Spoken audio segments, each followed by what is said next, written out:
Bismillahirrahmanirrahim. Assalamualaikum warahmatullahi wabarakatuh. Bismillah, alhamdulillahi rabbil alamin. Salatu wassalamu ala ashrafil anbiya'i wal mursalin, sayyidina Muhammadin wa ala alihi wa sahbihi ajma'in. Amma ba'du.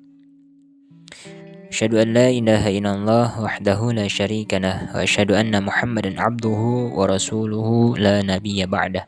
Allahumma shalli wa sallim ala sayyidina Muhammad wa ala alihi wa sahbihi ajma'in.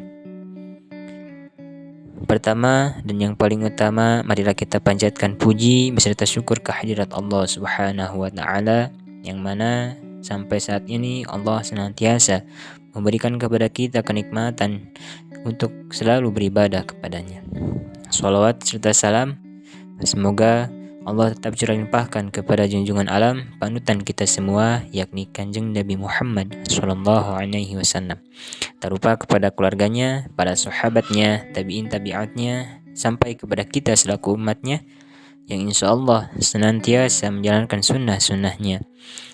Dan mudah-mudahan di akhirat kelak kita mendapatkan syafaatul uzma darinya. Amin ya Allah ya Rabbal Alamin. Sebelumnya, perkenalkan, nama saya Agus Hanafi. Saya mahasiswa Prodi Ilmu Al-Quran dan Tafsir, Fakultas Agama Islam, Universitas Muhammadiyah Cirebon. Pada kesempatan kali ini, saya akan menjelaskan tentang ghibah dalam penjelasan Al-Quran, hadits, dan pendapat ulama. Di zaman sekarang, banyak orang yang tidak sadar bahwa dirinya telah melakukan dosa, baik dosa besar maupun dosa kecil.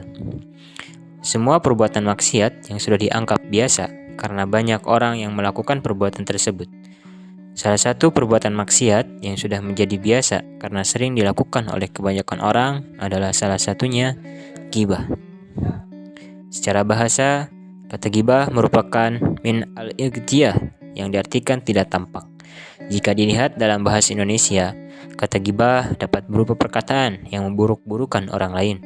Ghibah dapat diartikan juga sebagai penggunjingan terhadap orang lain yang identik dengan kata gosip, yaitu cerita negatif tentang orang lain. Maka dari itu dapat dipahami bahwa kata ghibah sama artinya dengan kata umpatan, penggunjingan, dan gosip. Dalam Al-Quran, Allah menjelaskan tentang ghibah atau sesuatu yang bersangkutan dengan kata ghibah. Di antaranya dalam Quran Surat Al-Hujurat ayat 12. Dalam Quran Surat Al-Hujurat ayat 12, Allah berfirman, A'udzu billahi minasyaitonir rajim. Bismillahirrahmanirrahim. Ya ayyuhalladzina amanu ijtanibu katsiran minaz zanni inna ba'daz zanni itsm wa la tajassasu wa la yaghtab ba'dukum ba'dha ayuhibbu ahadukum an yakula lahma akhihi maitan faqarihtumuh wattaqullaha innallaha tawwabur rahim. Yang artinya, hai orang-orang yang beriman, jauhilah kebanyakan prasangka kecurigaan, karena sebagian dari prasangka itu dosa. Dan jangan mencari-cari keburukan orang, dan janganlah menggunjing satu sama lain. Adakah seorang di antara kamu yang suka memakan daging saudaranya yang sudah mati? Maka tentulah kamu merasa jijik kepadanya, dan bertakwalah kepada Allah. Sesungguhnya Allah menerima taubat lagi Maha Penyayang. Quran Surat Al-Hujurat ayat 12. Dalam tafsir Ibnu Katsir dijelaskan bahwa dalam Surat Al-Hujurat ayat 12 Allah Subhanahu wa taala melarang hambanya dengan banyak berprasangka buruk, yakni mencurigai keluarga, kaum kerabat, dan orang lain dengan tuduhan yang negatif atau buruk yang bukan pada tempatnya. Karena sesungguhnya sebagian dari hal tersebut merupakan murni dosa. Maka dari itu, hendaklah untuk menghindari hal tersebut sebagai bentuk tindakan preventif. Dalam Quran Surat Al-Hujurat ayat 12 terdapat kata wala tajassasu, yang artinya dan janganlah kamu mencari-cari kesalahan orang lain, yakni sebagian dari kalian terhadap sebagian yang lain. Lafaz tajassasu secara umum menunjukkan pengertian negatif, buruk. Karena itulah mata-mata dalam bahasa Arab disebut jaros. Sedangkan dalam tafsir Muyassar menjelaskan Quran Surat Al-Hujurat ayat 12 yaitu Wahai orang-orang yang membenarkan Allah dan Rasul-Nya, serta melaksanakan syariat-Nya, jauhilah banyak prasangka buruk kepada orang-orang beriman, karena sesungguhnya sebagian dari dugaan tersebut adalah dosa. Jangan mencari-cari aurat atau aib kaum muslimin. Jangan pula sebagian dari kalian berbicara tentang sebagian yang lain di belakangnya dengan sesuatu yang dia benci. Apakah seseorang di antara kalian mau makan daging saudaranya yang sudah mati? Kalian tidak menyukai itu, maka tinggalkanlah gibah. Takutlah kalian kepada Allah dalam perintah dan larangannya. Sesungguhnya Allah Maha Penerima Taubat hamba-hambanya yang beriman dan Maha Penyayang terhadap mereka. Dalam tafsir Muyassar ini dijelaskan bahwa kaum muslimin dilarang untuk membicarakan tentang sebagian yang lain atau saudara muslim yang lain di belakangnya dengan sesuatu yang tidak dia sukai.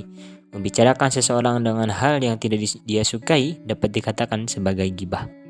Sedangkan dalam tafsir lain, yaitu dalam Zabdatut Tafsir min Fathi Qadir, dijelaskan terkait surat Al-Hujurat ayat 12, yaitu A'udzubillahi minasyaitonirrajim.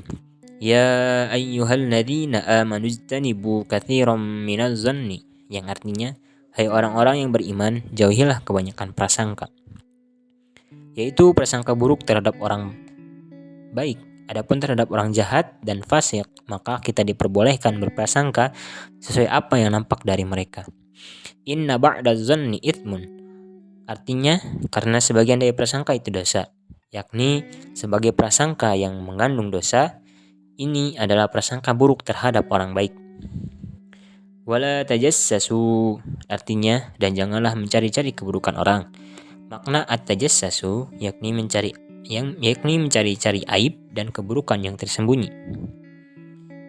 Wala yaghtab ba'dukum ba'dha, artinya dan janganlah menggunjing satu sama lain, yakni janganlah kalian saling membicarakan keburukan orang lain tanpa sepengetahuannya. Makna menggunjing yakni membicarakan keburukan seseorang ketika ia tidak bersama orang yang membicarakannya itu, meskipun apa yang dibicarakan benar-benar ada dalam diri orang tersebut. Adapun jika apa yang dibicarakan itu tidak benar, maka itu termasuk tuduhan terhadapnya. Selanjutnya, ayuhibbu ahadukum ayyakula lahma akhihi maitan, artinya, adakah seorang di antara kamu yang suka memakan daging saudaranya yang sudah mati? Allah mengumpamakan ghibah, menggunjing, seperti orang yang memakan bangkai orang yang sudah mati. Sebab orang yang sudah mati tidak akan mengetahui bahwa dagingnya dimakan. Begitu pula orang yang digunjing tidak mengetahui gunjingan tersebut, sehingga ia tidak mampu membela dirinya seperti mayat yang dimakan dagingnya. Adapun orang yang hadir dalam perbincangan, bisa jadi ia mampu membela diri dari ucapan buruk yang ditujukan kepadanya. Ayat ini adalah sebagai penjauh seorang agar tidak melakukannya, sebab memakan daging manusia merupakan hal yang dijauhi oleh tabiat manusia yang sehat. Di samping itu adalah hal yang haram secara syariat. Selanjutnya, fakarihtumuhu, artinya maka tentulah kamu merasa jijik kepadanya, yakni sebagaimana kalian tidak menyukai hal ini, maka janganlah kalian menggunjingnya. Dalam hal ghibah, Nabi SAW menjelaskan dalam sebuah hadis dari Abu Hurairah radhiyallahu anhu bahwa Rasulullah SAW bersabda, tahukah kalian apa itu ghibah? Mereka menjawab, Allah dan Rasulnya yang lebih tahu. Beliau bersabda, yaitu engkau menceritakan tentang saudaramu yang membuatnya tidak suka. Lalu ditanya kepada beliau, lalu bagaimana apabila pada diri saudara saya itu kenyataannya sebagaimana yang saya ungkapkan? Maka beliau bersabda, apabila cerita yang engkau katakan itu sesuai dengan kenyataan, maka engkau telah menggibahinya. Dan apabila ternyata tidak sesuai dengan kenyataan dirinya, maka engkau telah berdusta atas namanya, berbuat buhtan. Hadis riwayat Muslim. Jika dilihat dari hadis yang telah saya sampaikan, bahwa ghibah adalah menceritakan seseorang sesuai dengan kejadian yang terjadi atau menceritakan sesuatu sesuai dengan kenyataan, namun orang tersebut tidak suka akan ceritanya. Menurut Imam Al-Ghazali, ghibah secara istilah berarti tidak hanya melakukan pengungkapan aib seseorang secara lisan, melainkan termasuk pula pengungkapan melalui perbuatan seperti melalui isyarat tangan, mata, tulisan, dan sebagainya yang dapat dimengerti maksudnya. Di antara aib tersebut adalah kekurangan seseorang pada tubuh, keturunan, akhlak, perbuatan, ucapan, agama, pakaian, tempat tinggal, kendaraan, dan lain sebagainya. Menurut Al-Habib Quraisy bin Qasim Bahrun, dalam salah satu tausiahnya, beliau menyampaikan bahwa ghibah adalah sebutan kamu terhadap saudaramu, bukan di hadapannya. Kalau dia dengar, dia akan marah dan tidak suka. Walaupun itu kejadian yang benar terjadi. Jika seseorang digibah, difitnah, dan diadu domba, maka harga dirinya direndahi. Gibah adalah perbuatan yang dimisalkan oleh Allah dalam Al-Quran, yaitu seperti orang yang sedang memakan bangkai saudaranya sendiri.